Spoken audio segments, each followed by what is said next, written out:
Assalamualaikum warahmatullahi wabarakatuh. Perkenalkan, nama saya Raffi Ferdiansyah, jurusan Sastra Indonesia, NIM 03 01 04 211. Jadi di kesempatan kali ini saya akan menjelaskan tentang materi studi Al-Quran dengan bab pengumpulan Al-Quran pada masa sahabat Abu Bakar. Berikut adalah penjelasannya. Jadi di sini saya akan menggunakan poin-poin, akan menjelaskan secara poin-poin agar tidak terlalu rancu. Oke, langsung saja. Poin pertama, setelah Rasulullah wafat, para sahabat baik dari kalangan Ansor maupun Muhajirin sepakat mengangkat Abu Bakar sebagai khalifah bagi kaum muslimin kala itu. Pada masa awal pemerintahannya, banyak di antara orang-orang Islam yang belum kuat imannya, terutama orang yang tinggal di daerah Yaman. Banyak sekali di antara mereka yang murtad dari agama Islam dan banyak pula orang-orang yang enggan membayar zakat. Di samping itu, ada pula orang-orang yang mengaku dirinya sebagai nabi seperti Musailamah al-Kadzab. Terus lanjut poin kedua. Melihat itu semua, Abu Bakar yang berposisi sebagai khalifah pengganti Rasulullah segera memerangi mereka yang murtad dan mengaku-ngaku sebagai nabi. Dan peperangan ini terjadi pada tahun 12 Hijrah dan melibatkan sejumlah besar sahabat yang hafal Quran. Lanjut ke poin selanjutnya. Perang ini menyebabkan banyak sekali penghafal Al-Quran yang gugur. Melihat hal ini, Umar bin Khattab merasa sangat khawatir melihat kenyataan ini. Ia lalu menghadap Abu Bakar dan mengajukan usul kepadanya agar mengumpulkan dan membukukan Quran karena dikhawatirkan Quran akan lenyap dari bumi.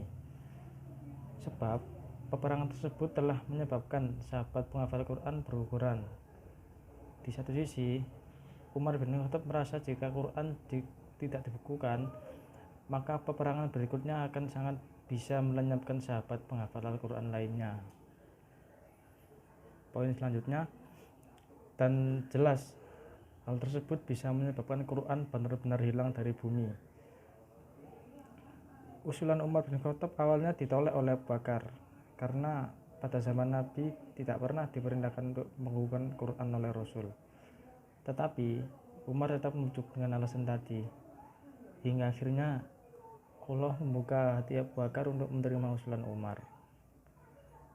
Selanjutnya, kemudian Abu Bakar menceritakan kekhawatiran dan usulan Umar kepada Zaid bin Tsabit yang kedudukannya dalam mendalami dan penulisan Quran tidak perlu dilakukan lagi.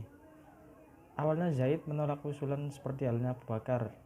Lalu terjadilah tukar pendapat antara Abu Bakar dan Zaid bin Tsabit. Sampai akhirnya Zaid pun menerima usulan Abu Bakar dengan lapang dada. Tak lama setelah itu, Abu Bakar memerintahkan Zaid bin Tsabit untuk memulai pembukuan dan penulisan Quran sesuai perintah Abu Bakar. Di riwayat lain menyebutkan bahwa Abu Bakar membentuk kepanitiaan dalam penulisan dan pembukuan Quran ini. Zaid ditunjuk sebagai ketua, sedangkan Utsman bin Affan, Ali bin Abi Thalib, dan Ubay bin Ka'ab sebagai anggota. Dalam penyusunan ini ada beberapa ayat yang ada beberapa syarat yang harus dilakukan ketika proses penulisan dan pembukaan Quran. Yang pertama, 1. Ayat atau surat harus dihafal paling sedikit 2 orang. Terus yang kedua, harus ada dalam bentuk tertulisnya di batu, tulang, kulit, dan bentuk lainnya. Yang ketiga, untuk yang tertulis paling tidak harus ada 2 orang saksi yang melihat saat dituliskannya. Dengan persyaratan tersebut, Zaid pun memulai pekerjaan berat ini dan membawahi beberapa sahabat. Dalam usaha mengumpulkan ayat-ayat Quran, Zaid bekerja sangat teliti. Sekalipun beliau hafal Quran seluruhnya, tapi untuk pengumpulan Quran yang sangat penting bagi umat muslim ini masih perlu menyocokkan hafalan atau catatan sahabat-sahabat yang lain dengan menghadirkan beberapa orang saksi. Lembaran-lembaran tersebut kemudian disimpan di tangan Abu Bakar hingga wafatnya.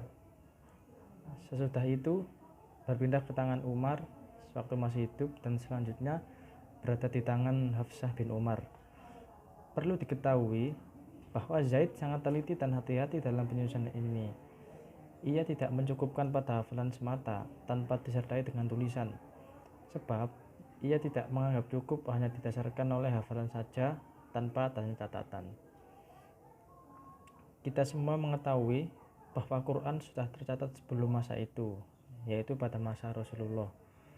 Tetapi masih berserakan pada kulit-kulit hewan, tulang-tulang hewan, dan pelepah kurma.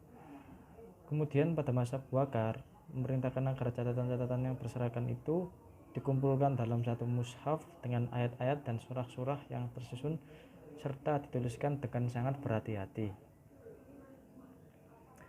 Dengan demikian, Abu Bakar adalah orang pertama yang mengumpulkan Quran dalam satu mushaf dengan cara seperti ini.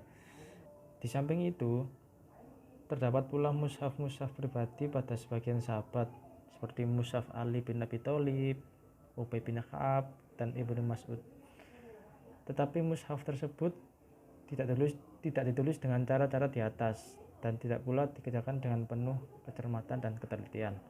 Para ulama berpendapat bahwa penamaan Quran dengan mushaf itu baru muncul sejak saat itu, yaitu saat Abu Bakar mengumpulkan Quran. Semoga Allah melimpahkan rahmat-Nya kepada Abu Bakar. Dialah orang yang pertama mengumpulkan kitab Allah. Untuk referensinya, kalian bisa lihat di sini. Di sini saya akan cantumkan beberapa referensi yang sudah saya baca dan saya pahami.